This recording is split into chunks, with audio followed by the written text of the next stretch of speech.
पहुँचेले हो, बैशाख पहुँचेले हो।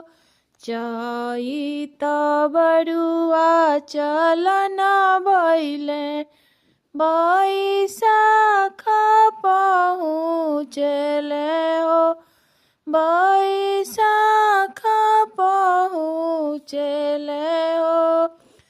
जाई के पहुँचे ओहि रे देशे, जहाँ फुआ बड़की फुआ है, जहाँ फुआ मझली फुआ है, जहाँ फुआ छोटकी फुआ है।